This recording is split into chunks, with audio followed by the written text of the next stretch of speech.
Hi, I'm Matt Holman. And I'm Matt Cole. And welcome to day 3 of the 6 days of the 666 project. Merry 666. Happy 666 King Day. Mm-hmm.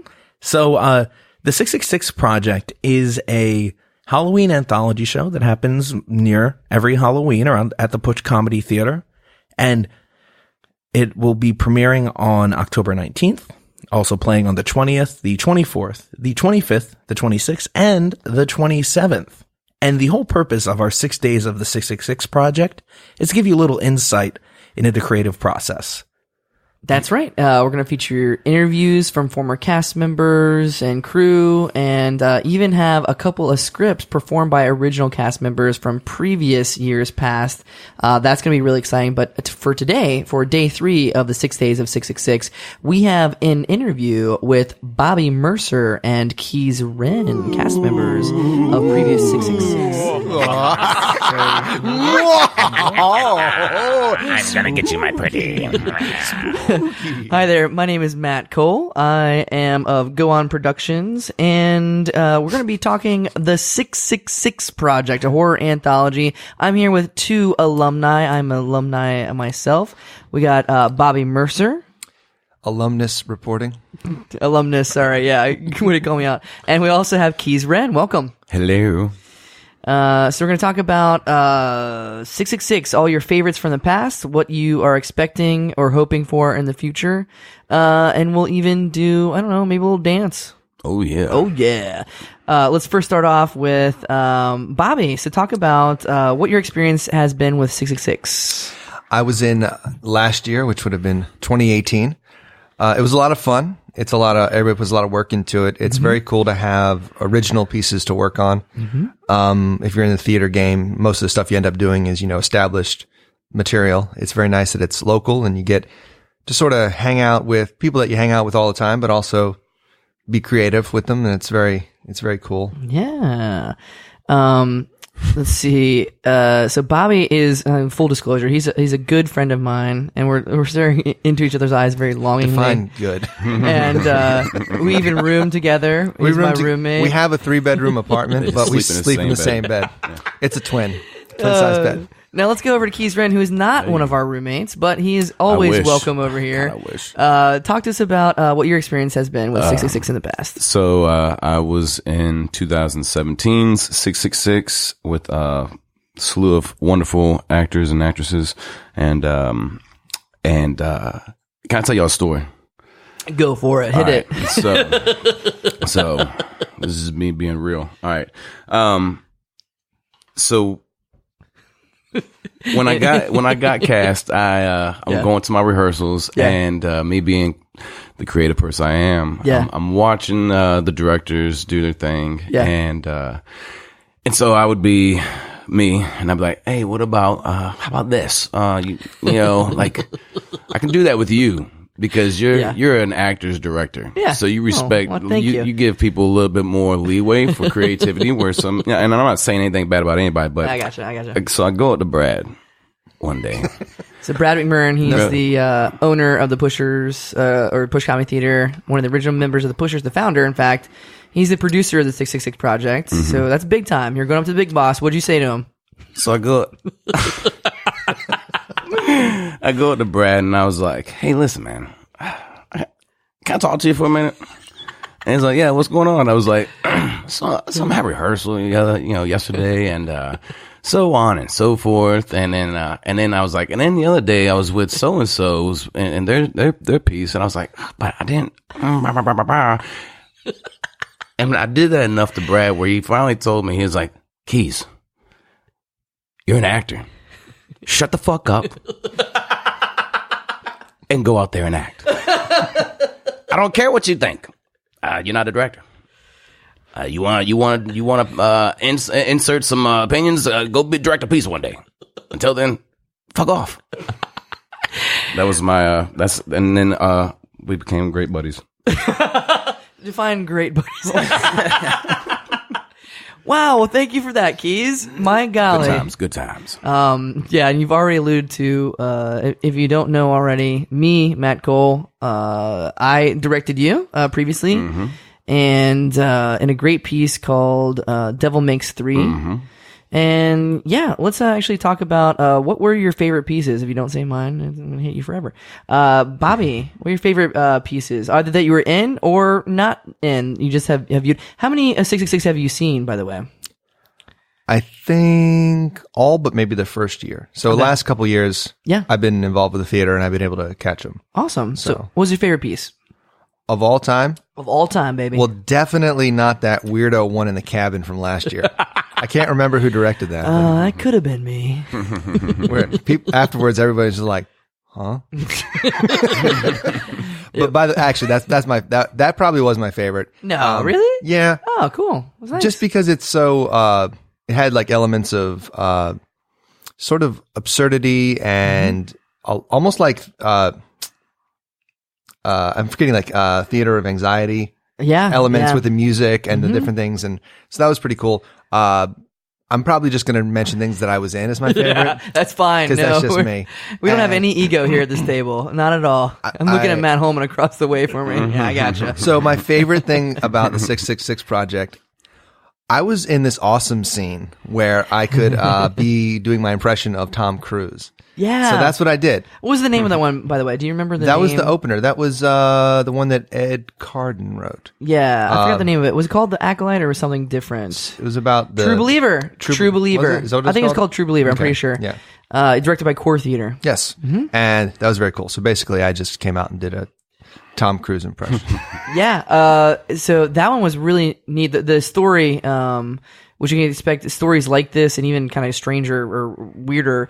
So it's like the head, he played the head of like the Scientology type, like religion, and he didn't believe it. He was very cynical. He was in it for the money, obviously, because Scientology makes a fuck ton of money.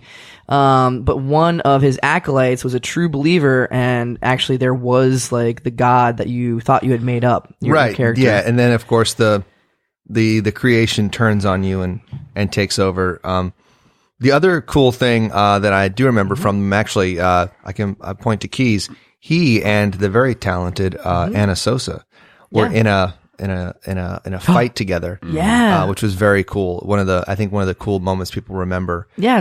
Can we talk about that one? The one also directed by Core Theater. What was it called? It was called Timeless Date. Timeless Date. Yeah. Yeah. So me and Anna. So I wasn't here last year. I was in New York, so I missed last year's 66, and then the one I was in was the first one that I experienced. So I'm going to be biased and talk about the ones that I was in.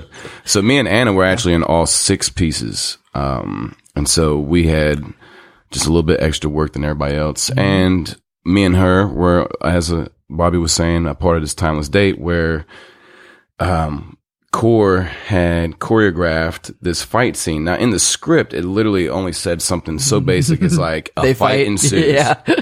And that was all that Core needed. Yeah. To put together this epic fight between Lizzie Borden and Jack the Ripper, who met on a Tinder date, more or less. And they end up, trying to kill each other, and then they kind of fell in love. Yeah. But the fight was it was crazy. Yeah. So like, we were at Core's house all the time, rehearsing physical stuff. And then we still had 5 other pieces that we had to. I mean, the Core piece alone was enough for just a lot of anybody. And then, so it was a lot of fun, and I wouldn't change a bit. Yeah. But what was the song that you guys did too? Was it Firestarter or another? No, it wasn't. It was Prodigy, right? It was Prodigy. I forgot what it was. Breathe. Yeah. And when we say Core Theater, by the way, I think it's one of the good things about 666 is it's all local talent. So and Core Theater is a big group around here. They do a lot of local theater. I've done some plays with them. They came out of Old Dominion University, where Brad, the owner of Push, they went to school together, and so they do like repertory theater, and they directed that piece, and it was like fucking awesome. Local actors, writers, directors, nobody coming in from New York except for you. Actually, I forgot that you came from New York. Sure, yeah, I did. Actually, I thought you were being a smart ass. No, I was like, yeah, you actually did. I did. Not the city, but can I share one of my favorite moments? Absolutely, yeah. So on the last day of the show, for us, we were doing The Study, which is a piece directed by Chris Barnhart. And it was kind of like an Agatha Christie, like 6 people in a room who done it sort of thing. It was a scientific study or something like that. And then slowly, but surely, wait, is this your favorite moment? No, so listen. So I was this dude, Brian Walker. I was this like old football player, and I was just like beefcake. I was like, you know, and I was doing, I did like ad lib moves where I start beating on my chest and shit, and I was flexing on stage. And then when it came up to that part, we were already starting to slowly crack on stage, ever so slightly. But then it was the last show, and I was like, I seen Megan, I had her on the ropes. And I go out there and I'm like, I tripled down on my chest banging and just immense flexing. And I'm like, I'll bench 350, blah, blah, blah, blah, blah. Yeah. And Megan just like, so there's tears going down her fucking eyes because she's laughing so hard, but she's like not out loud. And then she ends up laughing when she's not supposed to. And she's like, what'd you say? I'm so nervous or some ad lib shit to try to justify why she like laughed, but she's like got this cry face. Dude, I watched that fucking video clip like 100 times, man, and I crack up every single time. Do you remember the line, the exact line? My Brian Walker? Yeah. Can we hear it? Do you remember? It was like, I'm Brian Walker. I bench press 350 pounds, or I bench press 250 and run a 4.640. I'm in peak physical shape. I'm in peak physical condition. I'm in peak physical condition. I'll never forget it. And it was something. I said, I'm a python, and you are just a mouse in my cage. And I did that to Megan. I was like, I just had so much into it, and she fucking bust out laughing, dude. It was the best thing ever. You got any funny stories behind the scenes? Anything that sticks out in your cast? Nope. Bobby's such a peach. I will say something. Diana Dalton Long, who acted in the 666 with me last year, and she has writing in this year as well as Keys. Oh yeah. Anyways, keep going. She delightful woman. No, we got to make sure everybody knows that. Delightful. Speaking of a peach, no, she's a lovely lady, but she would get on me because we had fight choreography to do for one of the pieces, and we were running it, and so apparently, I think I was doing pretty well. Yeah, I was doing it, but I was doing okay. I was doing pretty well. But she would yell at me because I guess I was going a little bit too fast. Mm-hmm. I mean, I think I was. I'm pretty. I didn't fight, so but she would yell, 50%, Bobby, and they would just yell at me. So then for basically up until now, if I'm walking down the street and somehow she's on the other side, I'll just hear 50%, Bobby. Okay, this is funny, a slight tangent, but I've worked with you before on projects where I've directed you, and I also yell something at you, so you must have a bunch of people just yell stuff at you. Oh yeah, Matt Cole yells, Bobby, I'm bored! Because I was waiting for Bobby to come, and the next thing he's like, Bobby, it's your cue! Bobby, I'm bored! Bobby! I'm so sorry. Do a lot of people do that to you? I'm so sorry, Bobby. It's a pattern set up by you, thanks. God damn it, Bobby. God damn it, Bobby. All right, so this year, I don't know if you can talk too much about your piece, but you wrote one this year. Yeah, I did. This is Keys. This is Keys talking, by the way. What can audiences? You don't have to give away details, but what can audiences expect for this year? You already know a little bit about. Oh, dude, I feel like I'm on like Conan O'Brien right now, where I'm like, my people say I can't say anything. No, this isn't the goddamn Avengers movie. The Coen brothers said X-nay on the whatever A. It's I tried to. I don't even know what I can say.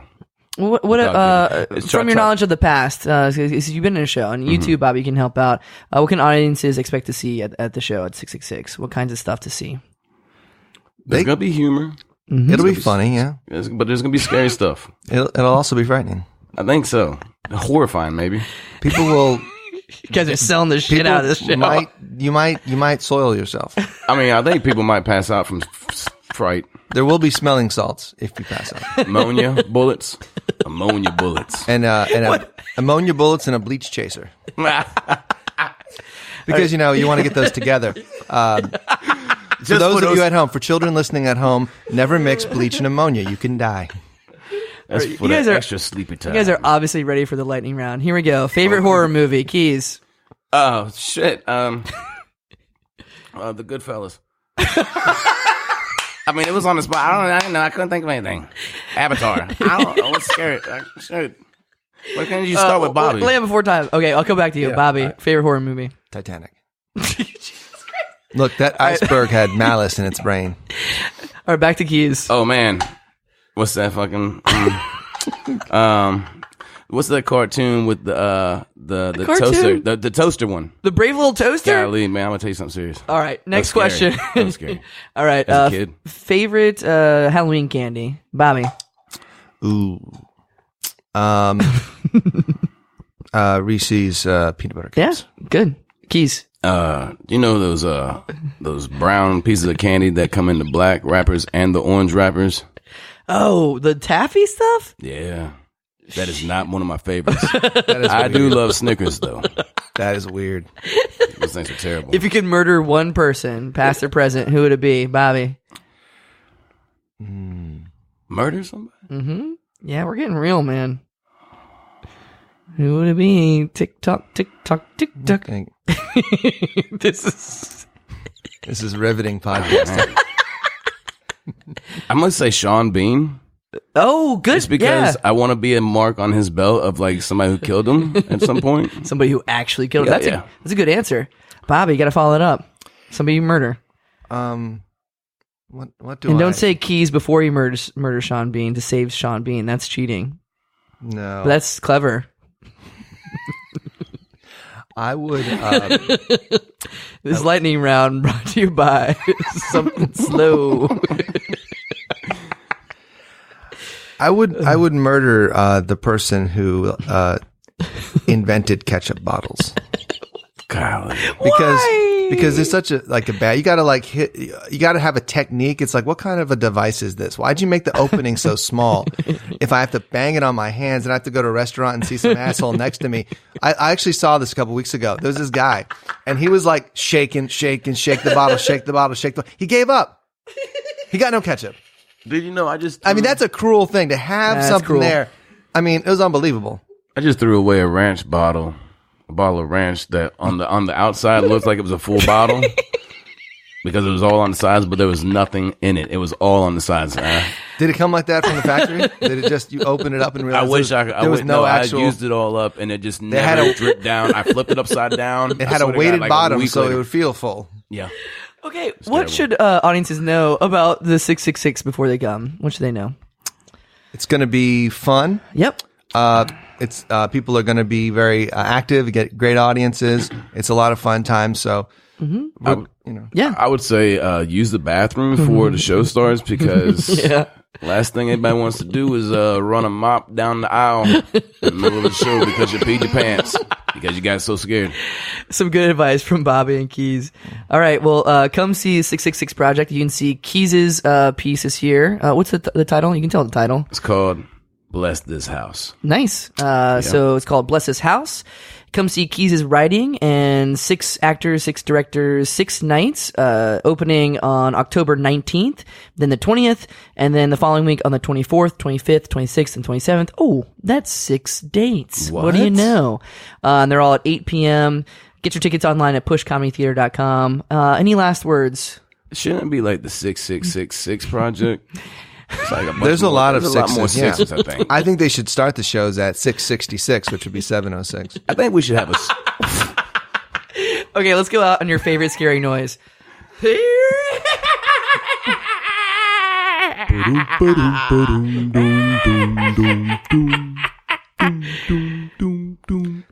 bring. It's a phone, and I hate people calling me.